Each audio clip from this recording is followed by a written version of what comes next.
Okay, this is the final part of that. Oh, I just got the light. This is the final part of that whole series on this variation on a t-shirt. I never told you how I made the skirt. The skirt on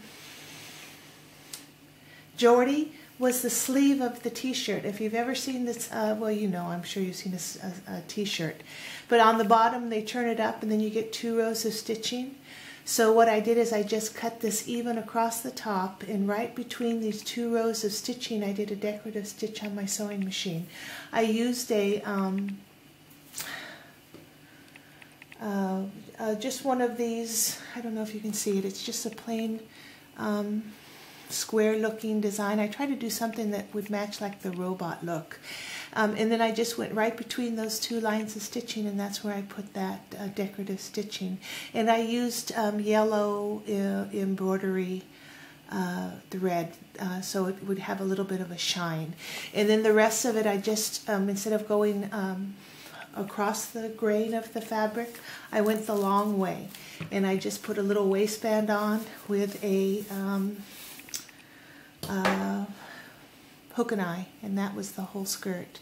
And all that is using a little piece of the sleeve, and then this way down the t-shirt for the waistband. And that's how easy that was to put that outfit together. I didn't even use half of the t-shirt that cost me 33 cents, and I've got an entire outfit for the doll. So it's not a bad deal, and you know, you might as well use it up. And I still have half the t-shirt left. I could make some leggings if I want to match, and you know, do whatever you want to do. This is the same pattern. The only difference is I took the pattern and I extended. Here was the front. I folded it in half, and then I just came down the edge and I made it into a dress instead of the t-shirt. This little, it needed something because it was so plain.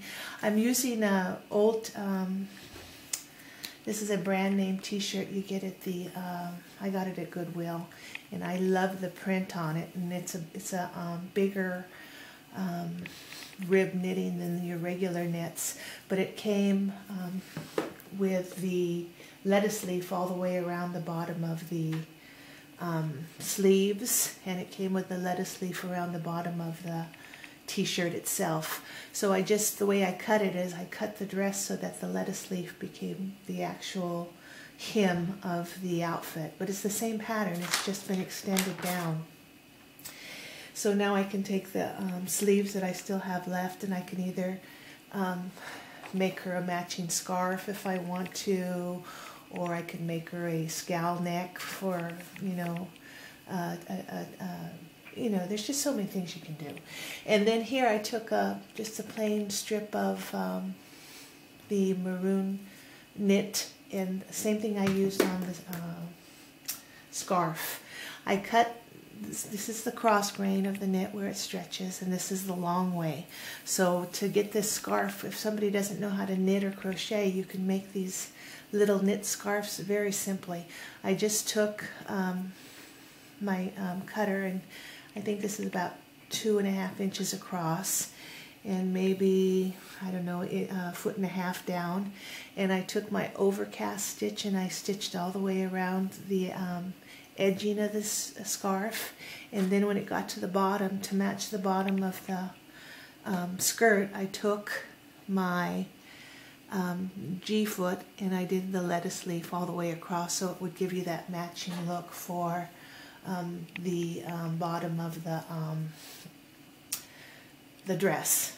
So, and you can wear it in different ways, and but it's an easy way to make scarves if you don't know how to make scarves. I could do the same thing here. I can cut this down, overcast around, and I've got a pre-made scarf.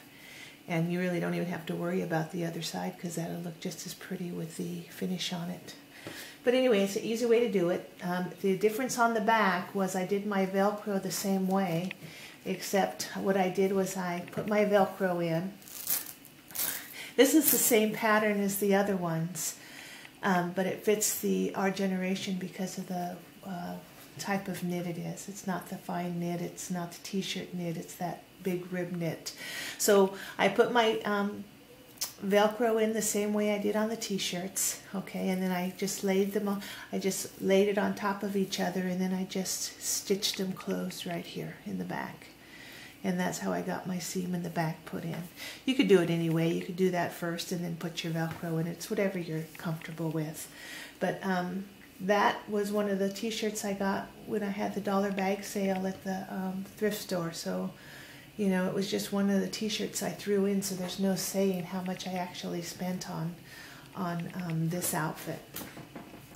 But anyway, I think I got rid of the clicking noise in my camera. So I'll go ahead and start doing some more recording.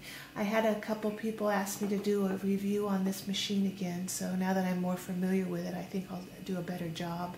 But anyway, that's it. So if you want to make a dress out of the same pattern, I went down about 5 inches, but if you want it shorter, you can go shorter. If you want it wider, you can just flare it out more and get more of a wide angle.